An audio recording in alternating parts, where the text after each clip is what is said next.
โอเคตัวในบทก่อนนะฮะฮอดในส่วนของว่าตัวเพิ่มข้อมูลเขาฐานข้อมูลนะแล้วก็เพิ่มพวกรูปภาพที่ว่าการอัปโหลดรูปภาพแล้วก็ในตอนนี้เขาก็สิเข้ามาในส่วนของว่าดึงข้อมูลจากในส่วนดัตต้าเบสขึ้นมาแสดงในหน้าเว็บก็คือข้อมูลที่เราได้อัปโหลดไปบางสุดก่อนเอาขึ้นมาแสดงในส่วนของหน้าเว็บเราให้เขาไปเบิ่งในดีไซน์ของการออกแบบของฐานข้อมูลก่อนว่าข้อมูลที่เราเพิ่มเข้าไปตอนนั้นมันมีฟิลยังไงโอเคคือเนาะเสียวฮูเอาสื่อหรือเอาราคาเอายังปุ่มยังที่มาแสดงในนี้เนาะก็คือเป็นข้อมูลที่เราได้อินเสิร์ตเข้าไปในตารางของสินค้าแล้วอะไรกันส่วนของลิสต์เมนูต่างๆนี่เนาะเขาจะเอามาแสดงในข้างๆนี่เพราะว่าข้อมูลทุกข้อมูลที่เขาต้องได้ดึงมาจากฐานข้อมูลเบิร์เนาะให้เขาไปเบิ่งในส่วนของดัตต้าเบสเลยว่ามันมีฟิลยังไงที่ว่าจะต้องการดึงออกมาใส่ในหน้าเว็บเฮาช่วงนี้ก็บ่ได้มาอัดคลิปด้นๆกับมาอัดเทื่อนึงเพราะมันมีเวียกหลาย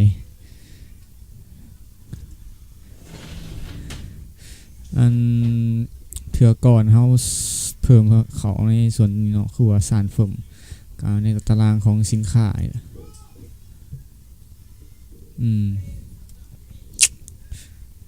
เขาไปเปิดในบอร์ดของ Developer เลยกันในไฟล์ที่ว่าเป็นในส่วนของเดโมไฟล์ตัวนี้เนาะแล้วก็ไฟล์ index ตัวนี้ดับเบิลคลิกเข้ามานี่เนาะเป็นไฟล์ index อันนี้ก็หลังจากที่ว่าเขาเปิดเข้ามาแล้วก็ให้เขามาเบิ่งในส่วนของเทิงสุดในหัวมันนี่ว่าเขา select เอิ้นข้อมูลจากไซต์ไหนมาแล้วในนี้เฮาฮักเอิ้นในส่วนของเมนูเข้ามานี่ต่อไปให้เฮาเอิ้นในส่วนของตารางของสินค้าเข้ามาก็คือใส่โค้ด SQL ตัว select คือเก่าก็คือเขียนโค้ดเนาะสร้างตัวแปร SQL เท่ากับselect นี่ก็เขียนตัวใหญ่ตัวน้อยก็ได้เนาะตัวนี้มันบ่เป็นหยังเพราะว่ามันเป็น instant เพราะมันสามารถโค้ด SQL มันสามารถที่ว่ารับรู้ได้เลยว่าโค้ดตัวใหญ่ตัวน้อยเนาะมันบ่จำแนกตัวนี้ตัวพวกตัวอักษรระหว่างต่างๆของโค้ด SQL นะพอในส่วนนี้เนาะสารเพิ่มเนาะหลังจากเฮาได้ข้อมูลเขียนคำสั่งดึงข้อมูลสารเพิ่มมาแสดงในหน้าแล้วเฮาก็ต้องการให้มันเฮ็ดเวียกของบรรทัดตัวคีย์ข้อมูลของในส่วนนี้ครับก็คือเฮาใช้คำสั่ง SQL query ก็คือขอยประกาศตัวแปรเขาว่า QI ขึ้นมาตัวหนึ่งก็คือ my query QI ตัวนี้มันสิไปเท่าไปกระทบกับตัวนี้เด้อขอยลองใส่ตัวนี้เบิ่งให้มันคือกับตัวเทิงนี่ก่อนว่ามันสิเกิดปัญหาหยังบ่ถ้ามันบ่เกิดก็น่าจะใส่ได้เนาะแต่ว่าขอยลองเบิ่งก่อนว่ามันสิมีปัญหาหยังบ่ก็คือมันคำสั่ง SQL query ก็ให้มัน query ของบรรทัดนี่ก็คือขอยสิเอา2คำสั่งนี่แบบคล้ายๆกันหรือว่าสมมุติเนาะขอยเอาคำสั่งกับคำสั่งตัวนี้ขึ้นเทิงเลยนี่เนาะขอให้มันคิวรี่ระหว่าง2บรรทัดนี่เพราะว่าโค้ด2บรรทัดนี้ต้องได้เห็นเวียกหรือว่าแสดงพร้อมกันคือว่าเอาแสดงพร้อมกันเนาะหลังจากนั้นเนาะให้เฮามาในส่วนของรูปภาพตัวที่ว่าในนี้เนาะเฮาเรื่องหน้าเว็บเฮาหน้าเว็บตัวนี้มันยังเป็น HTML ธรรมดาเพราะเฮาก๊อป3เถื่อของรูปนี้เนาะมาใส่ขอจะเอาออก 1-2 อันนี่แหละเสียวแต่ในรูปเดียวนี่เป็นตัวหลักไว้ก็คือส่วนนี้นี่เนาะก็คือ2ส่วนตัวนี้ก็ขอสิลบทิ่มแล้วก็ลบทิ่มแล้วค่อยลองเซฟเบิ่งแล้วก็มาพรีวิวใหม่มาพรีวิวในหน้านี่เบิ่งว่ามันจะเหลืออันเดียวแท้บ่นี่เนาะก็คือมันจะฟ้องคำว่า error เพราะว่าเฮาไปเขียนตัวในส่วนของMySQL query นะมันคล้ายๆกันแต่มันบ่ฮู้ว่ามันสิรันมันเฮ็ดเวียกของคำสั่งตัวใดก็เฮาฮู้แล้วสำนี้ว่ามันเฮ็ดเวียกหยังบ่ได้เฮาก็ก๊อปเอาตัวนี้ลงมาก่อนก็เอาตัวนี้ลงมาปึ๊บเฮาตัดเลยเนาะ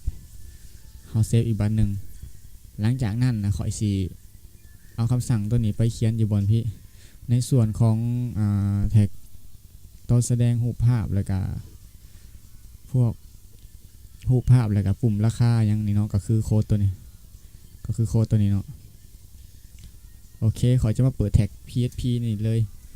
คือ PHP ขอยก็ก๊อปในส่วนของตัวที่ขอยก๊อปมากินนี่ก็คือselect star form สารเพิ่มเนาะก็ขอยตั้งตัวแปร SQL 1เท่ากับMySQL MySQL query ก็คือ query ก็คือต้องการ2ค่าก็คือ TU ของTU ของ database ก็คือเราประกาศลิงก์ไว้เทิงแล้วเนาะก็คือเป็นตัวแปรลิงก์อะไรกันคำสั่งที่ต้องการให้ query ก็คือ SQL 2อย่างนี้หลังจากนั้นเราใส่คำสั่งในการดึงข้อมูลจาก database มาพอเราข้อมูลมันมีหลายแถวมันบอกเราก็ต้องใส่คำสั่งวงลูป while เนาะเข้ามาหรือว่าจะใส่เป็นfor if ก็ได้แต่นี่ค่อยใส่เป็นวงลูป while ค่อยตั้งตัวแปรตัวหนึ่งเนาะคือ db ค่อยตั้งเป็น db 1ค่อยตั้งเป็น db 1มีค่าเท่ากับ mysql fetch fetch ตัวนี้เป็น fetch object เนาะแล้วก็ mysql fetch object ก็คือ fetch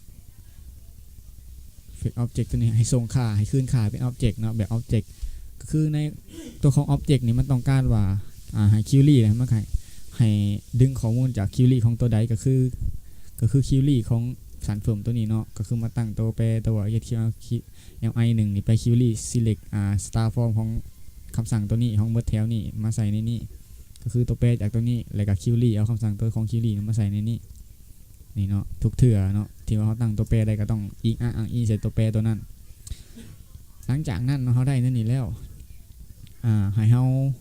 เปิดแท็ก PHP อีกบันหนึ่งเพราะว่าถ้าเขาเขียนแท็ก PHP ทั้งในแหละ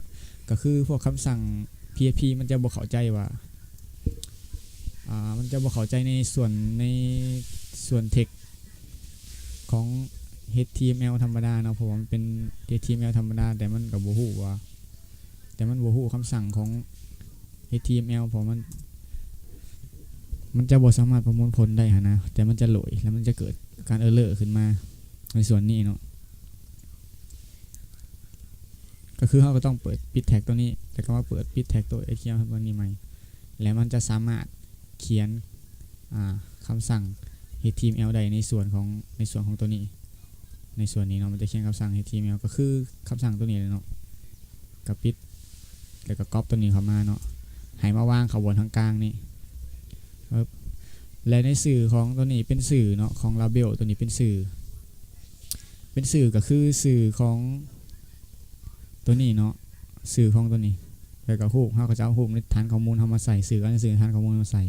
ก็คือมาเบิ่งในฐานข้อมูลเฮาในส่วนของฐานข้อมูลเฮาก็คือฐานข้อมูลของตัวนี้ตัวตารางอาจจะเป็นซอฟจือบ่ผิด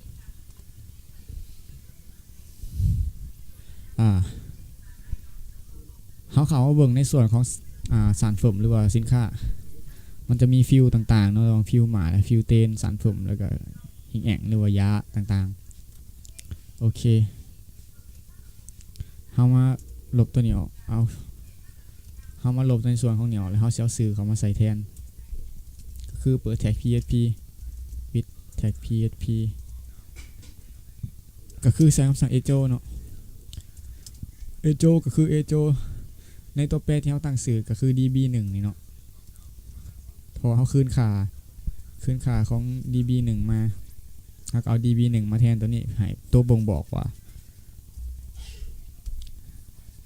ลูกศร4ไปใส่เต้นเนาะ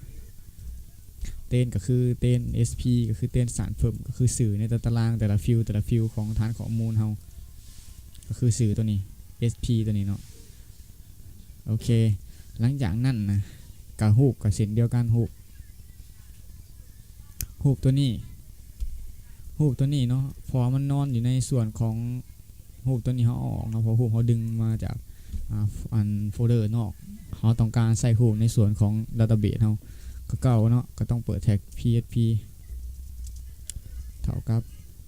ตัวนี้ก็เป็น echo ก็คือ echo ไปที่ตัวนี้เป็น db 1แล้วก็ echo 4ไปที่แอง1เนาะเขาจะเอาแอง1มาแสดงหลังจากนั้น ได้แองหนึ่งแล้วปุ่มสั่งซื้อต่างๆแล้วก็ตัวนี้เฮาสิเอาในส่วนของยาหรือว่าราคาเนาะยาแล้วก็ในส่วนของแท็ก PHP เปิดปิดแท็ก PHP แล้วก็เอโจออกมาก็คือเอโจในส่วนของยาเหยียบเปิดแท็กเปิด PHP อัน DB ก่อนเนาะ4ไปที่ยาเหยียบเฮามาเบิ่งแล้วก็พรีวิวเบิ่งว่ามันสิเกิดเลอยังบ่เนาะยาเหยียบข่อยมันบ่เห็นปกติเดี๋ยวข่อยเบิ่งคืนเนาะตารางยาเหยียบข่อยเขียนมีขีดกล้องข้างลุมโอเคเซฟใหม่ข่อยมาพรีวิวใหม่เนาะ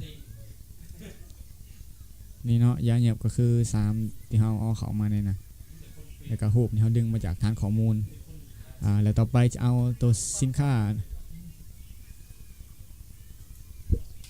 เอาประเภทในส่วนขอโทษเอาในส่วนของวัสดุของสินค้านะมาแสดงทางขางนี่เนาะก็เฮ็ดเส้นเดียวกันเนาะก็คือมาเบิ่งในส่วนของนี่ในส่วนของนี่เนาะก็คือวัดท่อนตัวนี้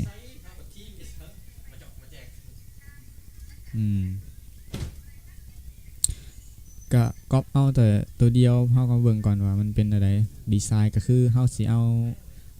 1 2 3 4 5ส่วนนี้ออกแล้วเฮาสิดึงข้อมูลมาจากดัตต้าเบสมาเนาะเฮ็ดคือเก่าเนาะลบตัวนี้ออกต้องการเหลือแต่โลเดียวหรือแถวเดียวแล้วก็เอาในส่วนของโค้ด PHP เข้ามาใส่ก็คือดึงในส่วนของชนิดของสินค้าเข้ามาใส่ในนี้เนาะก็คือเก่าเนาะก็เขียนตั้งตัวแปร SQL เท่ากับselect sound form วันนี้เขาจะ sound form ไปที่ในส่วนของตาราง list ก็คือในตารางหน่วยข้อมูลก็คือในนี่เนาะหน่วยสารเฟิร์มตัวนี้นี่หน่วยสารเฟิร์มตัวนี้เขาจะก๊อปสื่อมันมาแล้ววางใส่นี้โอเคหลังจากเขาได้นี่เขาก็ให้มัน query ก็คือ SQL QLI ตัวนี้มี QLI 1แล้วเขาใส่ QLI 2เพื่อบ่ให้มันเกิดการ error ก็คือ my SQLI ให้ query my SQLI query เนาะ SQLI query ก็ให้คือ query ของ2คำสั่งคือเก่าก็คือ link เลยก็ในส่วนของ SQL คำสั่งที่ต้องการประมวลผลหรือว่า query หลังจากนั้นเขาใส่คำสั่งวงลูป whileนี่เนาะแล้วก็คือเก่าคอยตั้งสื่อเป็น db db แล้วล่ะกันลองเบิ่งเนาะว่าสิเกิดการerrorยังบ่ my sqli fake ก็คือเป็น fake object คือเก่าเขาจะส่งค่าเป็น object หลังจากนั้นก็ให้มันมา qi 2โอเค